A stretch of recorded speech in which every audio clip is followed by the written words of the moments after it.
नमस्कार, मैं हूं राज पाठक और आप देख रहे हैं बुलेट न्यूज़ टीवी। देखिए, भारत सरकार के द्वारा कुछ नए कानून लाए गए हैं, कुछ कानूनों में बदलाव किए गए हैं। हम जानने की कोशिश करेंगे यहाँ से जुड़े वकीलों से कि आखिरकार ये जो नए कानून लाए गए हैं वो इससे कैसे देखते हैं, किस तरीके से देखते हैं और ख़ास करके आम जन के लिए कितना फ़ायदेमंद होने वाला है।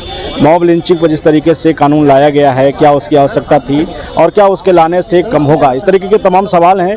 हम यहाँ के एडवोकेट अधिवक्ताओं से चर्चा करेंगे कि आखिरकार इसको आने के बाद कितना बदलाव यहाँ पर होगा। कैसे समझते हैं? देखिए, कानून तो बदलाव की ज़रूरत थी, लेकिन पूरा सीआरपीसी, आईपीसी और साक्ष्य विधि को चेंज करने की आवश्यकता नहीं थी। उसमें जो लॉ थे वो सही थे। जो अमेंडमेंट नया किया या सरकार जोड़ना चाहती थी उसको जोड़ सकती थी, जिससे अभी हालात ये है कि अब नया कानून आने से फिर से लोगों को तैयारी करना पड़ेगा। जितने वकील हैं वो सारे सेक्शन वगैरह, रूलिंग वगैरह सारे जो है उनकी वजह से बर्बाद हो जाएंगे। ये कानून में जोड़, उसी सीआरपीसी और आईपीसी में जो सरकार चाहती थी कि हम नया अमेंडमेंट लाएं, उसी में जोड़ देना चाहिए था, ना कि पूरा का पूरा कानून को चेंज करना चाहिए था।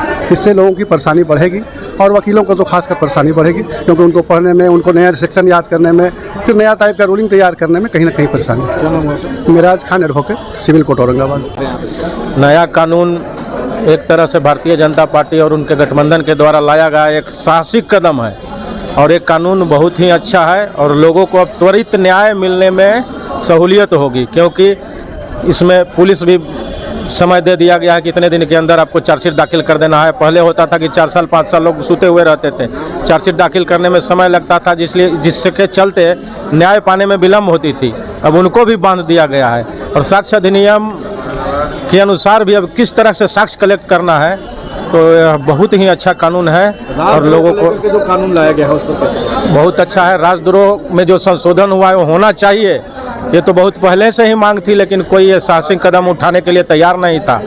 और भारतीय जनता पार्टी द्वारा जो राजद्रोह के संबंध में जो लाया गया है बहुत ही अच्छा कदम है और जो कानून लाया गया है इसी तरह के कानून चाहिए था, क्योंकि यह अंग्रेज के समय का बनाया हुआ था और इससे जनता को लाभ नहीं हो रहा था। अब जनता को लाभ होगा और न्याय मिलेगा इसमें। मनोज कुमार मिश्रा।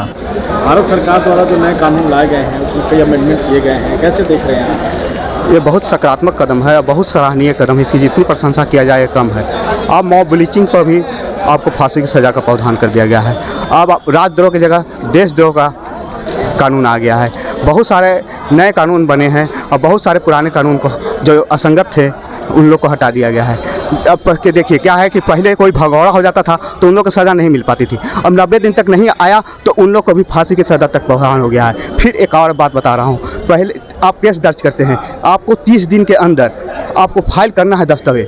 पहले दस्तावेज नहीं फाइल करते थे तब वो कागज़ केस पेंडिंग रहती थी। फिर एक और है, प्री बार्गेनिंग का लाभ जो होता था, प्री बार्गेनिंग का लाभ जेल में बंद कैदियों को, वो उसका सीमा नहीं थी, अब 30 दिन सीमा कर दी गई। मैंने 30 दिन के अंदर आप अपना जुर्म कबूल करते हैं तो आपको लाभ मिलेगा। फिर एक दुर्घटना में भी लाभ मिल रहा है। क्या कि अगर आपकी गाड़ी से कोई दुर्घटना होती है, आप उसको अस्पताल या थाना लेके आते हैं तो आप उसमें कम सज़ा मिलेगी। इस तरह से बहुत सारे लाभ अब आम आदमी को मिलेगा और बहुत माने सुरक्षा के दृष्टिकोण से बहुत सकारात्मक है। यहाँ तक कि अब गैंग रेप में और 18 से कम वर्ष के बच्चियों के साथ रेप में भी उम्र कैद की सज़ा का प्रावधान हो गया है। बहुत सराहनीय है। देखिए, जो भारत सरकार द्वारा कानून का बदलाव किया गया है बहुत ही सराहनीय कदम है। इसके लिए मैं भारत सरकार को, गृह मंत्री को आभार प्रकट करता हूँ। यह काम देश हित में बहुत पहले हो जाना चाहिए था, यह विलम्ब से हुआ है, लेकिन बहुत ही सराहनीय कदम है और ये जनता के हित में है, देश के हित में बना है। मैं नागेंद्र सिंह, महासचिव जिला विधिक संघ, औरंगाबाद, बिहार। कैसे समझ रहे हैं? बहुत स्वागत योग्य कदम है।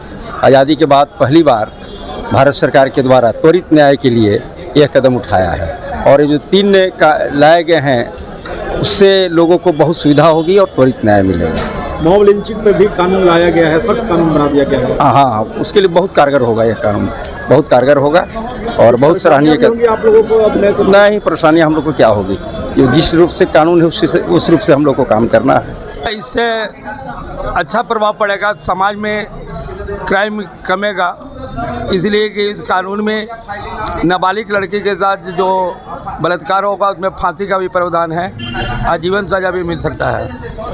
यह स्वागत योग्य है।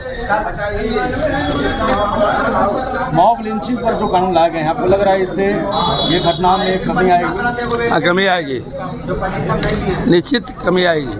क्या नाम हुआ आपका? राम प्रवेश ठाकुर अधिवक्ता, पूर्व APP कर्पूरी विचार विकास मंच अध्यक्ष औरंगाबाद। ये जो नए कानून बनाए गए हैं, कुछ बदलाव किए गए हैं, कैसे देख रहे हैं इसको? देखिए, इसको अगर कहा जाए तो कानून की शुरुआत नहीं, यह अपने देश की पहचान की एक शुरुआत है। जो पुराने कानून, जो एग्जिस्टिंग कानून है, वह सब अंग्रेज़ों के समय से चले आ रहे हैं, जो हमारे लिए आज तक अगर कहा जाए कलंक नहीं कह सकते, लेकिन स्वाभिमान नहीं है। और यह जो बदलाव हुआ, यह स्वाभिमान का विषय है, यह अपने भारतीय होने का गर्व है। और अब से जो आगे की पीढ़ी होगा उसको यह समझ में आएगा कि यह भारतीय संविधान में भारतीय लोगों के कानूनविदों के द्वारा यह बनाए गए कानून हैं। यह जो है कि स्वाभिमान जगाने का काम हुआ है, बहुत अच्छा पहल है, और इसके लिए मैं भारत सरकार को जो है कि बहुत बहुत धन्यवाद देता हूँ। लिंचिंग पे जो कानून लाया गया है, आपको लग रहा है इससे असर पड़ेगा? हाँ, बिल्कुल असर पड़ेगा। मॉब लिंचिंग की अगर पहली घटना को याद करेंगे तो हजारीबाग की पहली घटना आती है गौ तस्करों के ऊपर, लेकिन उससे पहले कई घटनाएं हुआ, लेकिन वास्तविक कानून नहीं होने के कारण कई घटनाएं बढ़ी। लेकिन यह जो है मॉब लिंचिंग पर कानून आने के बाद अब आगे इस तरह की घटना की पुनरावृत्ति नहीं होगी, और मॉब लिंचिंग शब्द आगे चलकर और इसमें संभवतः कुछ बदलाव करना चाहिए। मेरे ख्याल से जो कानून सम्मत हो, ये मेरा जरूर सुझाव रहेगा। वीरेंद्र कुमार, अधिवक्ता, जिला विधि संघ औरंगाबाद।